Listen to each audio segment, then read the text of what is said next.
La nature regorge de trésors qui aident à notre bien-être. La nature nous raconte l'humanité à travers l'usage des plantes culinaires et médicinales. Les premiers remèdes remontent à la préhistoire et les plus anciennes pharmacopées ont plus de 6000 ans. La phytothérapie est une sagesse ancestrale, intimement liée aux guérisseuses, des sorcières botanistes qui connaissaient d'instinct et d'intuition les pouvoirs des plantes et détenaient des savoirs uniques face aux maux et à la maladie.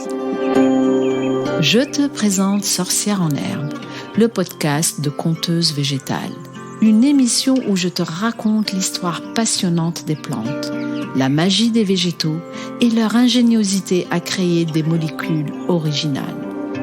Je te livre aussi quelques secrets pour les utiliser et préparer des remèdes simples pour les petits maux du quotidien. Je suis Sonia Bellouti, diplômée de phytoaromathérapie, consultante feng shui et énergéticienne des lieux de vie. Je suis autrice et chroniqueuse, une écoféministe, une sorcière des temps modernes. Et si tu m'écoutes, tu peux me donner ton avis et laisser une note sur Apple Podcasts, YouTube ou Spotify. Dans ce premier épisode d'introduction à la saison 3, je te parlerai moins de plantes, mais plus d'un phénomène qui toucherait un Français sur 5. Le stress, ses mécanismes et les idées reçues.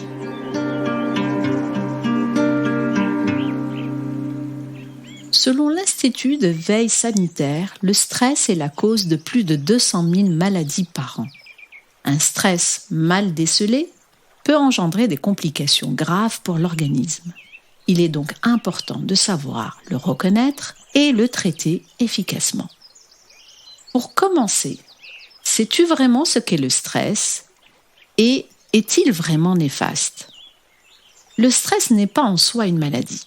Le stress est une manifestation normale de défense et parfois un allié. Un mal nécessaire pour faire face à une situation dangereuse, un défi, un problème inextricable. Le stress a été décrit comme le syndrome général d'adaptation par un endocrinologue canadien au milieu du XXe siècle. Le stress nous prépare à affronter le danger et en principe, quand ce dernier est écarté, toutes les fonctions orthosympathiques cessent et les mécanismes de récupération prennent le relais. C'est là qu'on parle de la phase d'alerte ou d'alarme. Face à une agression soudaine, l'organisme mobilise ses ressources. Il augmente le débit cardiaque et la tension artérielle, il modifie le métabolisme, augmente la vigilance, les capacités intellectuelles et cognitives, d'attention et de jugement. Les capacités physiques augmentent aussi, le corps est prêt donc à réagir pour se défendre. Mais ça, c'était avant, quand le danger était palpable, réel, physique. Le problème de nos jours est que le facteur de stress dure longtemps ou se succède trop rapidement, sans laisser le temps au corps et à l'esprit de rétablir un fonctionnement normal. Le cerveau, archaïque que nous avons encore, ne fait pas la différence entre le mammouth qui charge et qui va t'empaler avec ses longues défenses et le boss qui te harcèle depuis des mois au sujet du dossier de Madame Martin. Le stress n'est pas une maladie, mais peut la causer. Sur le plan physiologique, le stress est à l'origine de maladies dites d'adaptation. Elles sont nombreuses et pas toujours corrélées, comme l'hypertension artérielle, l'ulcère, le diabète, le rhumatisme, la fatigue chronique, la fibromyalgie, les maladies auto-immunes, les troubles hormonaux, la spasmophilie, l'hypersensibilité et tout ce qui se fixe dans le corps et crée la mémoire du stress, c'est-à-dire des tensions et des nœuds musculaires. Là, on arrive déjà à la phase de résistance. L'exposition au stress se prolonge, les défenses de l'organisme sont augmentées face à la cause du stress, mais diminuent vis-à-vis d'autres agressions pathogènes. C'est ce qu'on appelle l'immunodépression progressive. Jusqu'ici, le corps et le mental s'adaptent tant bien que mal. C'est la faute à qui ? C'est la faute au cortisol. une hormone produite par les surrénales qui stimule l'augmentation du glucose dans le sang, ce qui permet de puiser dans nos réserves pour trouver l'énergie nécessaire. Quand le stress dure, le taux de cortisol monte dans les tours et les dérèglements peuvent s'en suivre. Alors, je vais t'expliquer un petit peu comment fonctionne le cortisol. Le cortisol, en cas de stress qui dure, va casser les protéines présentes dans les muscles, les tissus et les os pour les transformer en sucre. Le glucose égale l'énergie. Les conséquences sont nombreuses. Déminéralisation, fragilisation des vaisseaux sanguins et capillaires. Le cœur aussi va se contracter pour irriguer les gros organes au détriment d'autres parties du corps. Il s'ensuit une prise de poids. Il faut bien faire des réserves pour affronter le danger. Et le cerveau, comme je l'ai dit tout à l'heure, ne fait pas la différence entre le quotidien et celui pour affronter l'hiver qui arrive. Les graisses s'accumulent dans l'abdomen, cette fameuse graisse viscérale aux conséquences délétères, et à côté de cela, l'immunité baisse, l'acidité dans l'estomac augmente. Bref, c'est un florilège de mots pris au piège d'un cercle vicieux. Il existe 3 types de facteurs déclenchants du stress. Il y a ce qu'on appelle les facteurs physiques, faciles à analyser. C'est un traumatisme, une intervention chirurgicale, un travail prolongé, des agents toxiques ou infectieux, des traitements médicamenteux lourds comme la chimio, la radiothérapie et j'en passe. Il y a les facteurs psychiques ou émotionnels, le deuil, la peur, le désespoir, la solitude, la tristesse aussi. Et puis il y a les causes que je dirais banales, une façon de parler bien sûr, mais constantes et récurrentes. La frustration, les sollicitations incessantes, l'inhibition, les mauvaises interactions sociales, ces causes sont souvent très difficiles à déceler. On arrive à la 3e phase du stress, la phase d'épuisement. C'est la défaillance des capacités d'adaptation et le sentiment d'être vidé.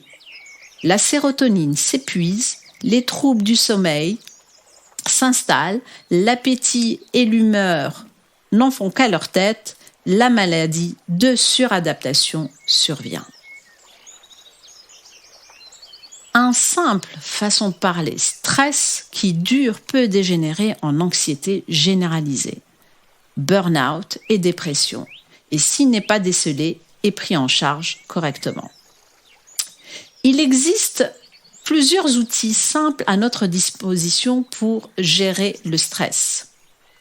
L'alimentation, des aliments riches en oméga 3, en magnésium et en vitamine B, en particulier la B12 et la B6, peuvent vraiment aider. Les médecines douces, la relaxation, l'hypnose, la sophrologie, la cohérence cardiaque, c'est simple, ça prend peu de temps et c'est gratuit, il suffit de respirer. L'EFT, voire la méditation. L'activité physique, la sédentarité, on le sait, est un facteur aggravant du stress. La marche, le yoga, le vélo ou la course à pied sont excellents pour se vider la tête et prendre l'air, et de la hauteur. Il y a aussi les huiles essentielles. J'en ai déjà évoqué quelques-unes dans les précédents épisodes, comme la lavande vraie dans l'épisode 5, la marjolaine à coquille dans l'épisode 22, les huiles essentielles d'agrumes dans les épisodes 25 et 26, et la camomille dans l'épisode 6. Et en phytothérapie, on peut aussi prendre du safran, de la mélisse, de la fleur d'oranger et toutes les plantes adaptogènes pour lesquelles je vais consacrer un épisode entier.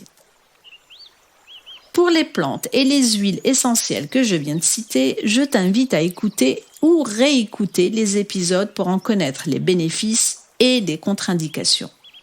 Dans tous les cas, ces informations ne peuvent se substituer à un avis auprès d'un professionnel de santé. Il faut demander conseil à son médecin ou à son pharmacien avant la prise d'une plante sous toutes ses formes.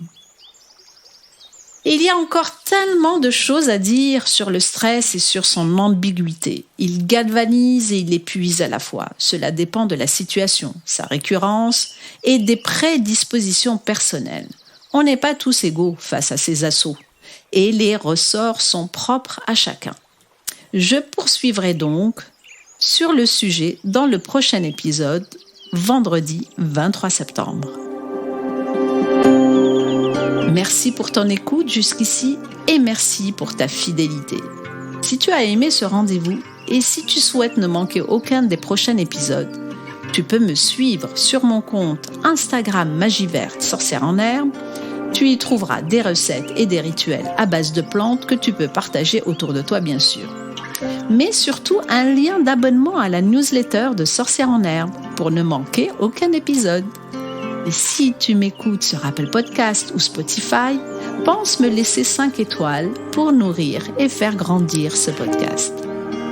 Je te donne rendez-vous pour la suite de cet épisode, vendredi 23 septembre. À très vite et sans stress.